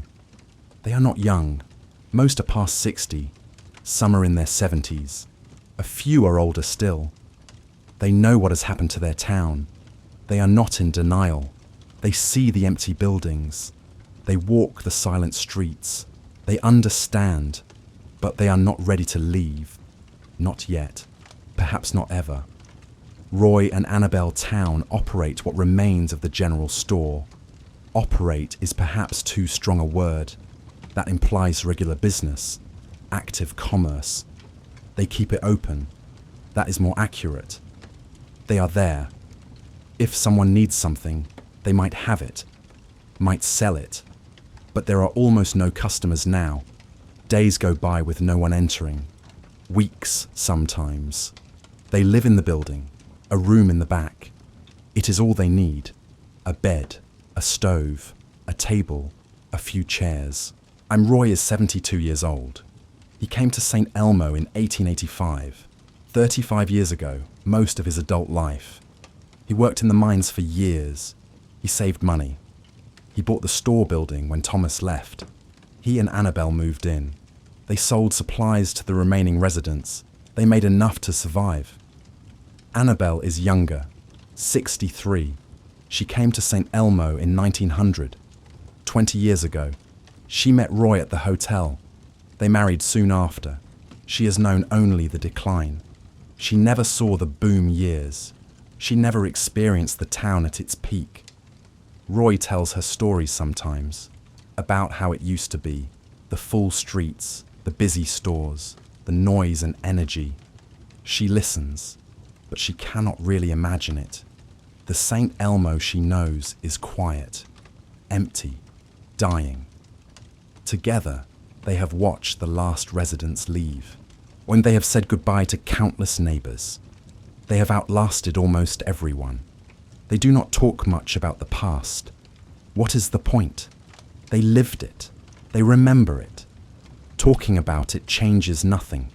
They focus on the present, on today's needs, on immediate tasks, keeping the store building maintained, fixing boards when they rot, replacing glass when it breaks, fighting the constant decay, stocking what little inventory they can obtain, flour, sugar, coffee, basic necessities, for themselves mostly, sometimes for the few others who remain. Getting through another winter. That is always the goal.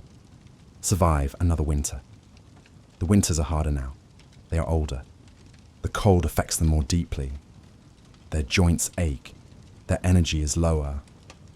But they manage. They have a routine. they have each other. They have developed a quiet partnership over the years. Most days, no one comes to the store. They sit inside and wait. For what? They could not say exactly. They read old newspapers. They play cards.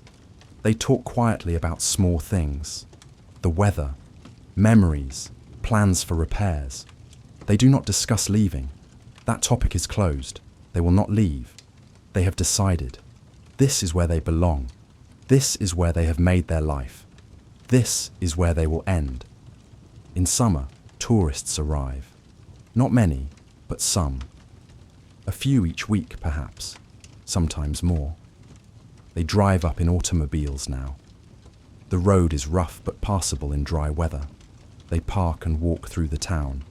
They take photographs of the empty buildings.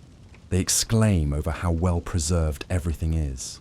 They ask questions about what it was like before. Roy answers politely, briefly. He does not elaborate. He does not perform for them. The stories feel distant now, like they happened to someone else. In some ways, they did. The young man who came here in 1885 is gone. The old man who remains is someone different. The tourists buy small items sometimes. Postcards that Roy orders from Salida, candy, canned goods, souvenirs. The money helps. Not much, but some. Every dollar matters when your income is nearly zero. But Roy finds the tourists unsettling. They treat St. Elmo like a museum, like something dead that can be observed and photographed. They do not understand that people still live here, that this is still home, that the town is not yet a corpse, but he tolerates them because he must, because they are the only customers now. When they leave, the silence returns, deeper than before, more absolute. Down the street, in one of the old cabins, lives a man named Frank Gimlet. He is 81 years old. He worked in the Mary Murphy mine for 20 years. From 1885 until the mine closed in 1898. He was a skilled miner. He made good money. He saved carefully. He bought this cabin outright. He has lived in it ever since. Through the decline, through the emptying, through all the years of silence. His wife Clara died 10 years ago. Pneumonia. She was 70. There was no doctor in St. Elmo by then. No help available. She died in their bed. Frank buried her in the cemetery at the edge of town. He carved her marker himself. His children left decades ago, back in the 1890s. They moved to Denver. They have families of their own now. Children he has never met. They write occasionally. They ask him to come live with them. They say he is too old to be alone in the mountains. He does not respond to those parts of their letters. He writes about other things. The weather, memories of their childhood, questions about their lives. But he will not leave. He cannot explain why exactly. It is not rational. It is not practical. It is simply that this is where he belongs. This is where he made his life. This is where Clara is buried. He cannot leave her, even though she is gone, even though she is just bones in the ground now. He stays. His days follow a simple routine. He wakes at dawn, always at dawn. Decades of mine work trained him to wake early. He cannot sleep past first light. He makes coffee on his small stove, strong coffee. He sits and drinks it slowly. He looks out his window at the mountains. The view is the same every morning. But it is never boring. The light changes. The seasons change. The shadows shift.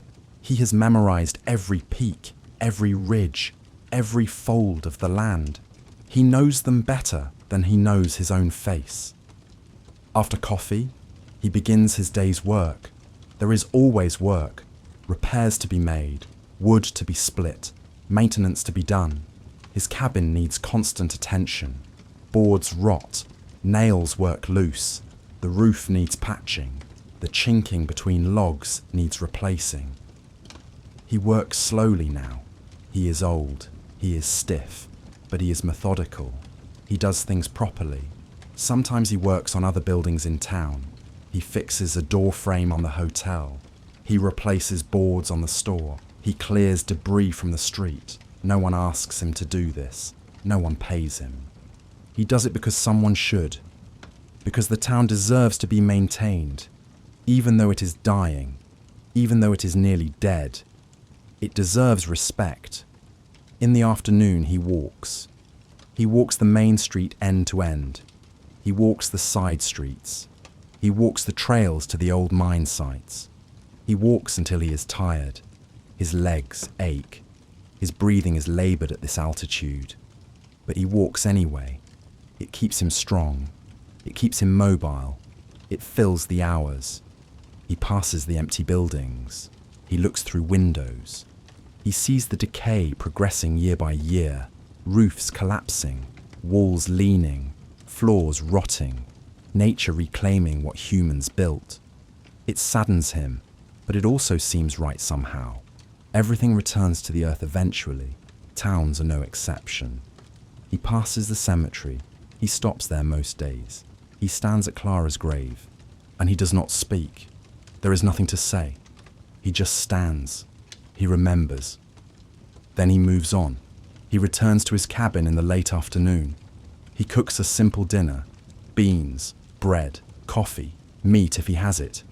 He eats alone, in silence. He's grown comfortable with silence. It does not bother him anymore. He reads in the evening. He has a few books. He has read them many times. He knows the stories by heart, but he reads them again anyway. There is comfort in repetition, in familiar words, in stories that do not change. He goes to bed early, 8 o'clock, 9 at the latest. He sleeps deeply, without dreams, without disturbance. He wakes at dawn and begins again. This is his life. This is his routine. It is simple. It is solitary. It is enough. He does not speak to the other residents much. A nod in passing. A brief conversation at the store occasionally. He is not unfriendly, just private. He has made peace with solitude. He prefers it now. There are others. A widow named Margaret, 73 years old. Her husband died in a mine accident 30 years ago. She stayed. She had nowhere else to go. She lives in a small cabin. She keeps to herself. She tends a garden in summer. Vegetables that barely grow at this elevation. But she coaxes what she can from the thin soil. She cans what she grows. She stores it for winter. She makes do with very little.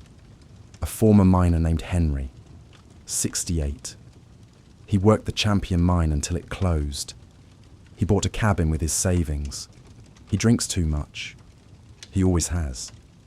The alcohol keeps him here as much as anything. He cannot afford to drink in the valley towns. Here, and he orders whiskey by the case from Salida. It is cheaper. He drinks alone. He rarely emerges. A few more scattered through the remaining habitable structures. All old, all stubborn, all unwilling or unable to leave. They live separate lives mostly. They are neighbours, but not a community.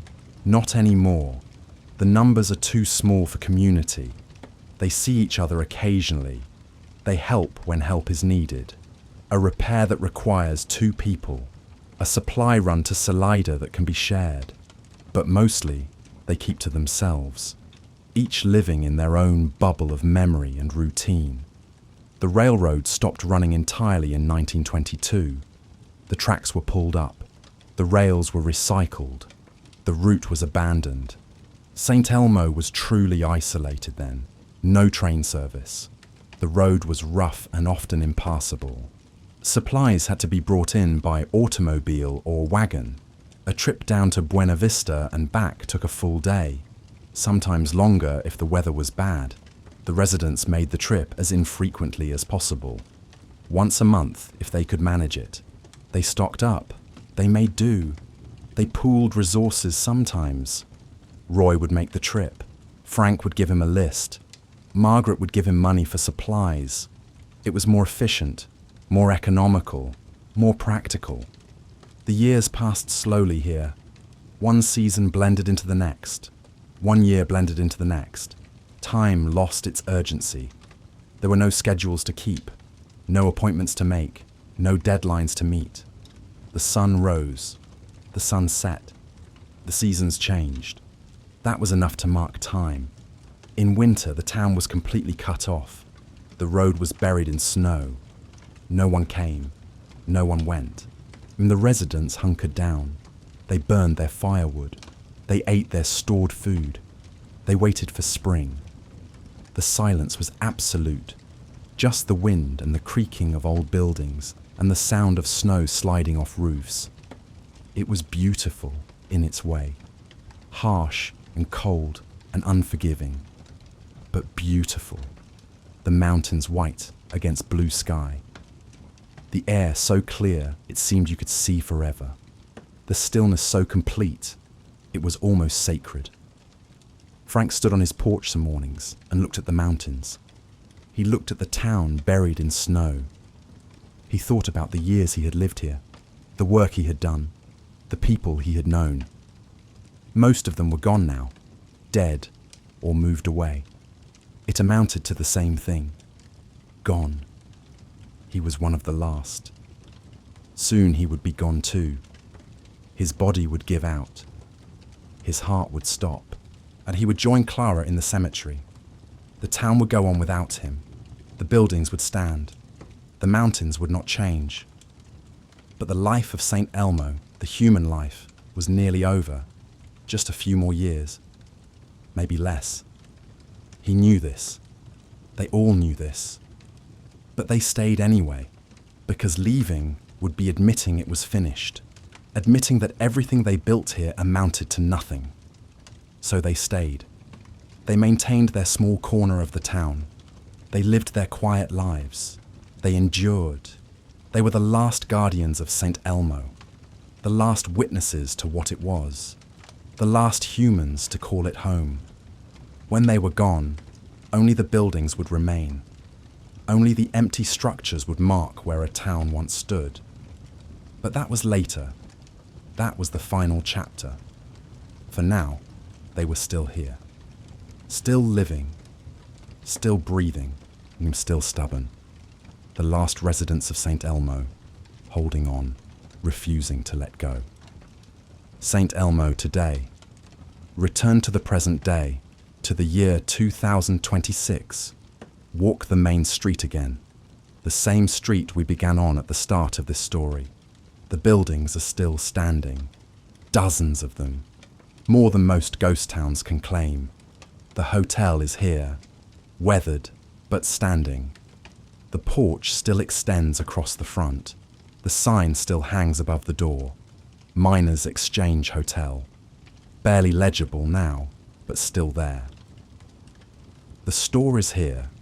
The false front still rises above the roof line. The shelves are still visible through the windows. The saloon is here. The bar still runs along the wall. The tables and chairs are still scattered across the floor. They are weathered. They are worn. They are faded and aged and marked by time. But they have survived. They have endured. This is what makes St. Elmo unusual, not that it died. Many mining towns died, hundreds of them across the American West, but that it remained, that the buildings were not torn down, that the structures were not demolished or burned or salvaged. They were simply left. And in being left, they were preserved. Roy and Annabelle Towns stayed until the 1950s. They were the longest lasting residents, the final holdouts. Roy died in 1952. Annabelle stayed 2 more years.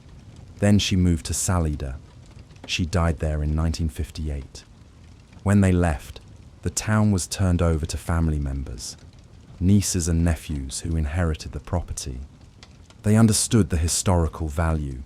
They did not want to see it disappear, so they maintained it as much as they could from a distance. They hired caretakers. They made repairs when necessary. They protected the buildings from total collapse. In 1958, St. Elmo was designated as a historic site. Efforts began to preserve the structures more formally, not to restore them to perfect condition. That would be false. That would be creating something that never existed, but to stabilize them, to prevent total collapse, to maintain them as they were, as authentic remnants of a mining town. The hotel was shored up. Support beams were added. The roof was repaired where necessary. The structure was secured. The store was maintained. The false front was braced. The floor was reinforced. The building was protected. Other structures received similar attention. Not all of them. Some were too far gone. Some were allowed to collapse naturally. But the main buildings, the significant ones, were preserved. The town became a destination for tourists interested in Colorado history, for people curious about ghost towns, for those who wanted to see the past. They arrive now in summer months. They drive the rough road up from Buena Vista. The road is better now than it was, graded, maintained, but still unpaved, still rough. They park at the edge of town. There is a small parking area now, a sign explaining the history. They walk the main street, they peer into windows, they read the interpretive signs that have been placed. They take photographs, with phones now, digital cameras, technology the original residents could never have imagined. Some wander reverently. They seem to feel the weight of history here. They move slowly. They look carefully. They speak in quiet voices. They understand they are walking through something significant, something rare, a preserved moment of the past. Others treat it as entertainment. They pose for selfies in front of buildings. They laugh and joke. They are careless with their presence. They do not seem to grasp that real people lived here, that real lives were lived in these structures, that this was someone's home, someone's livelihood, someone's entire world. But that is the nature of tourism. Some people understand, some do not. The buildings absorb it all. They stand silent. They reveal nothing of their interior lives, nothing of the people who once filled them. They are just structures now, wood and glass and metal, form without function, architecture without purpose. At the edge of town, the cemetery remains. Now the markers are weathered. Many are barely legible. Some have fallen. But they are still here. Names and dates carved into wood and stone. Evidence of the people who lived and died in St. Elmo. Frank Gimlet, 1839 to 1930. He lived to be 91.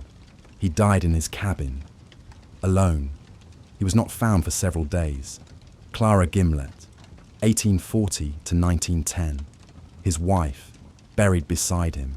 Roy Town, 1878 to 1952. The storekeeper, Annabelle Town, 1889 to 1958. His wife, dozens more. Miners who died in accidents. Children who died young. Women who died in childbirth. People who made St. Elmo their home. Who are buried in this high valley. Who remain here still. The tourists visit the cemetery. They photograph the markers. They comment on the dates. So young, they say. So tragic. Then they return to their cars and drive away. Back down the mountain. Back to their lives in towns that are alive and functioning. St. Elmo empties again. The tourists leave. The silence returns. This is the cycle now. Activity in summer. Emptiness in winter. The buildings remain. The street remains. The mountains remain. But the life is gone. The purpose is gone. The human energy that once filled this space is gone.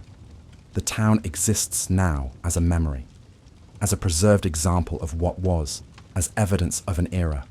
There is value in this, historical value, educational value. People can walk these streets and understand something about the past, about the mining era, about the people who built lives in impossible places. But it is not the same as the living town. It cannot be. The town is a shell, a beautiful shell, a well-preserved shell, but a shell nonetheless. Stand in the center of the street now, as the sun begins to set. The shadows grow long. The temperature drops quickly. The tourists have left for the day. You are alone here now, completely alone. Look at the buildings. Look at the mountains beyond them. Listen to the wind moving through the valley.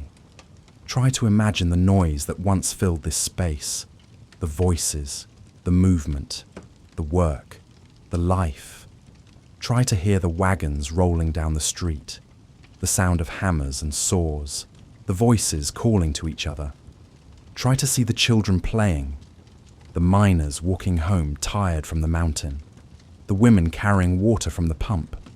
Try to imagine smoke rising from every chimney, lamps lit in every window, music from the saloon. It is difficult. The silence is too complete. The emptiness is too absolute. But traces remain. If you look carefully, if you are willing to see them. The hotel still has its sign, faded but legible. Miners' Exchange Hotel. Someone painted that sign. Someone hung it. Someone looked at it every day and felt pride. The store still has shelves inside. Empty now, but you can imagine them stocked, full of goods, serving a purpose. Someone built those shelves. Someone stacked them with supplies. Someone sold from them and made a living. The saloon still has its bar. The wood is worn smooth where countless hands rested, where countless drinks were served. Someone stood behind that bar. Someone cleaned it every night. Someone made their livelihood there. These details persist. They connect the present to the past. They bridge the decades of emptiness. They prove that this was real, that people truly lived here. That lives were truly made in this high valley. St. Elmo is not truly dead, not in the way most ghost towns are dead. It is frozen, suspended, caught between then and now, between life and death, between presence and absence. The structures have outlasted their purpose. They have outlasted their inhabitants. They have outlasted their era, but they endure. Why? Partly by chance. The buildings were well constructed. The climate is dry at this altitude. The wood has not rotted as quickly as it might elsewhere, partly by choice. People chose to preserve this place. They saw value in maintaining it. They invested effort and money, partly by location, remote enough that development never reached it. The land was never needed for other purposes. No one bulldozed it for something new. Street. Elmo survived because of a combination of factors, none of them guaranteed, all of them fragile. Another town in another location might have vanished completely. The buildings torn down, the land reclaimed, the memory erased. But this town remained, and now it stands as something more than just a ghost town. It stands as a testament to the mining era, to the people who built lives in impossible places, to human ambition and endurance. It stands as a reminder that all things are temporary, that boom becomes decline, that life becomes silence, but also that some things persist, that some structures endure, that memory can be preserved if someone cares enough. People come here to see history, but what they see is more than that. They see the persistence of human effort. They see buildings that refuse to fall despite decades of neglect. They see a town that will not disappear, that will not vanish into the forest and the rock and the time. They see endurance, not the endurance of people. The people are gone. The last residents are decades in their graves, but the endurance of place, of structure, of presence. St. Elmo endures, the buildings hold, the town persists, not forever, Eventually they will fail. Eventually, time will win. Eventually, the last wall will collapse. But not yet. Not today. Not this year. For now, St. Elmo stands. And in standing, it remembers. And in remembering, it preserves. It preserves the story of the people who lived here, who worked here, who died here. It preserves the story of ambition and hope and hardship, of wealth sought and sometimes found, of community built and eventually lost. It preserves a moment in the history of the American West, when people spread across these mountains seeking fortune, when towns appeared and disappeared like mayflies. Most disappeared completely. St. Elmo did not. That is its gift to us, its legacy. It allows us to see, to understand, to remember. As long as these buildings stand, as long as this street remains, as long as these mountains surround this valley, St. Elmo will endure. Not as it was, not as it hoped to be, but as it is now. A ghost town, but not an empty one. A place full of history, full of stories, full of memory.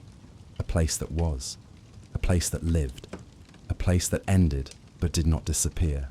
A monument to effort and to community, and to the human desire to build and create and make a mark on the world.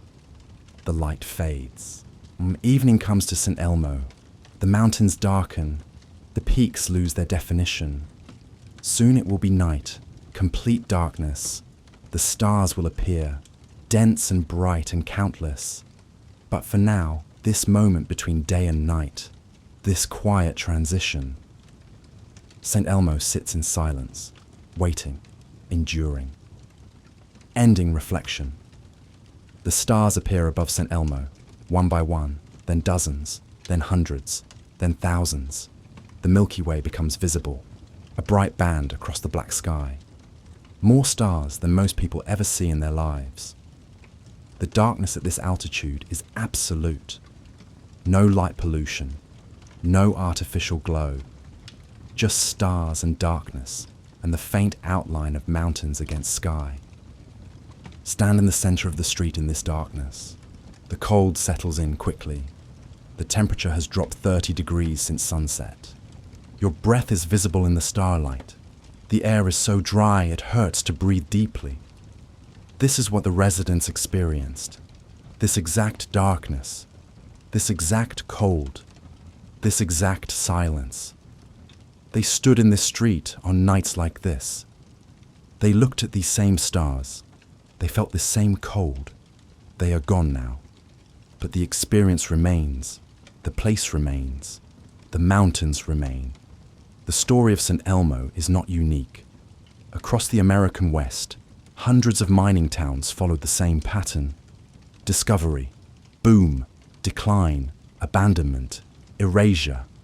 Most are gone completely now, returned to the earth, reclaimed by forest and grass and time. No trace remains.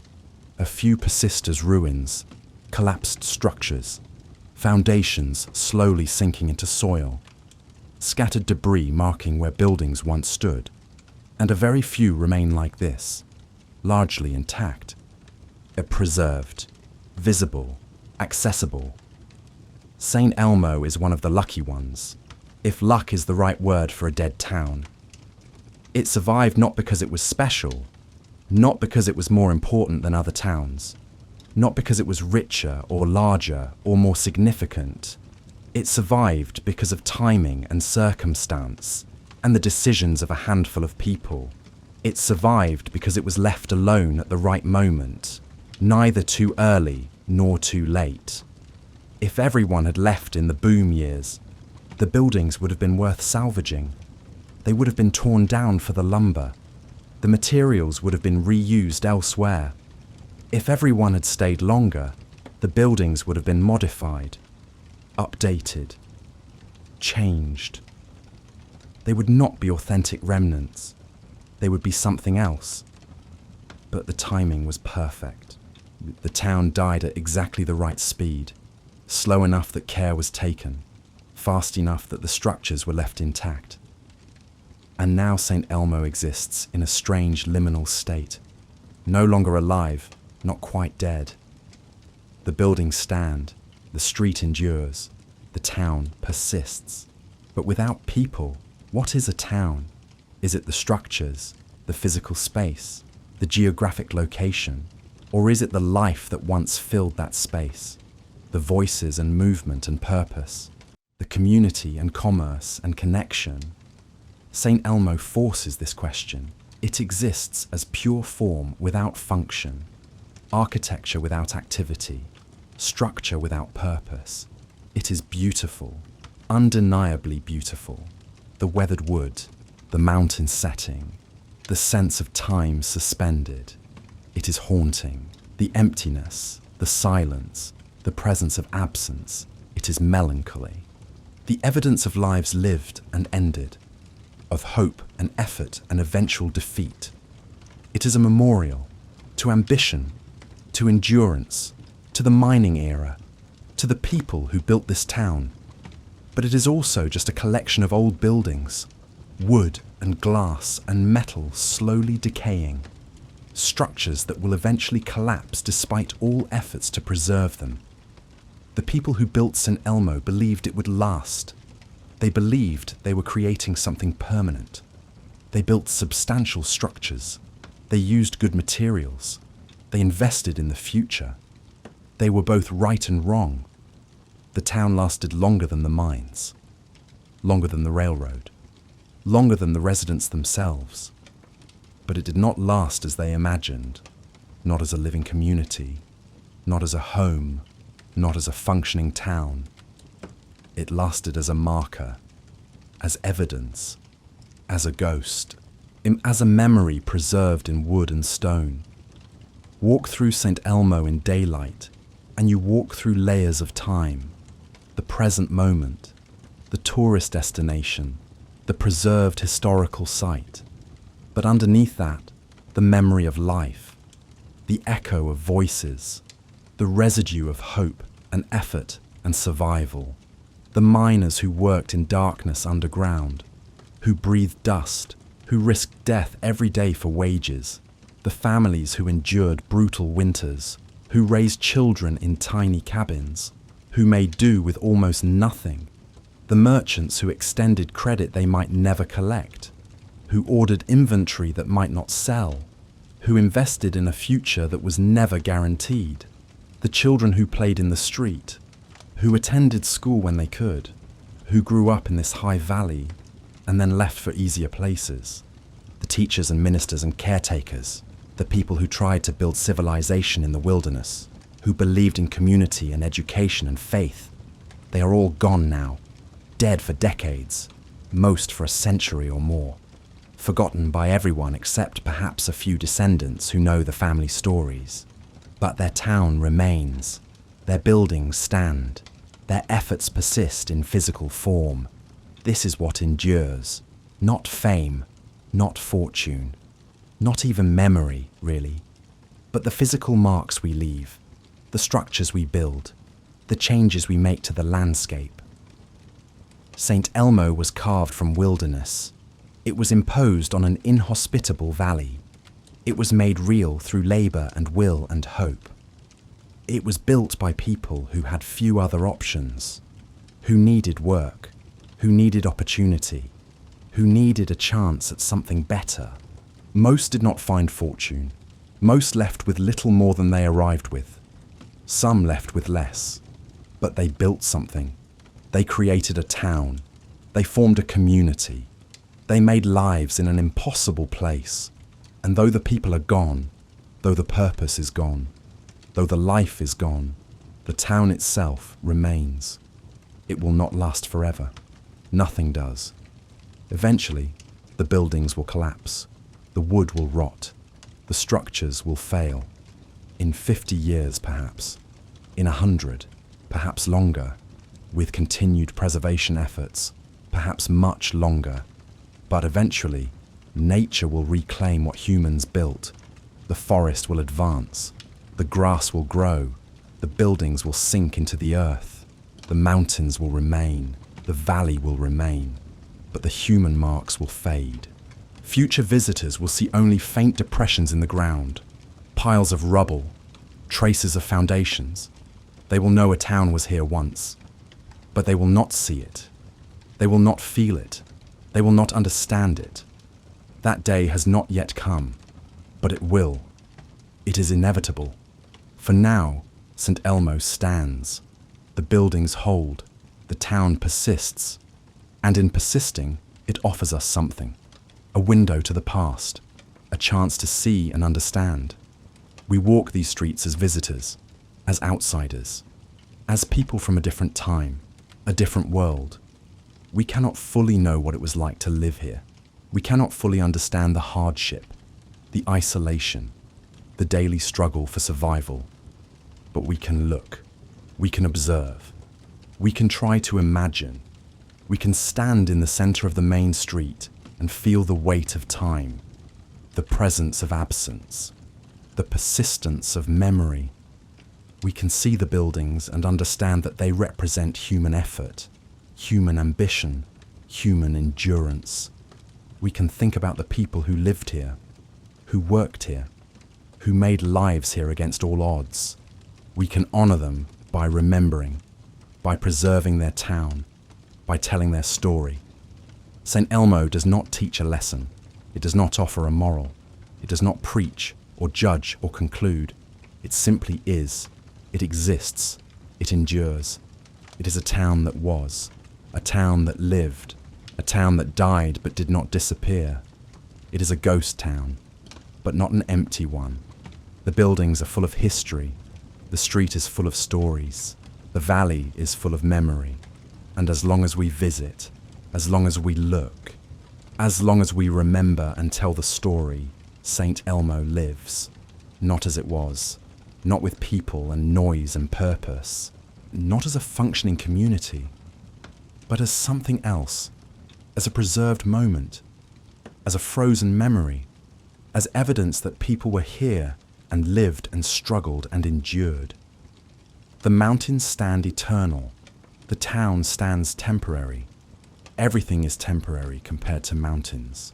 But in this moment, in this darkness, under these stars, they stand together. St. Elmo and the valley that holds it. The past and the present. The human and the natural. Both silent, both waiting, both enduring in their different ways. The cold deepens, the stars shine brighter, the silence is absolute, and St. Elmo remains, still standing, still waiting, still here, a ghost town high in the Colorado Rockies, a place where time has stopped, a place where memory lives, a place that will not be forgotten, not yet, not for a long time yet. St. Elmo endures.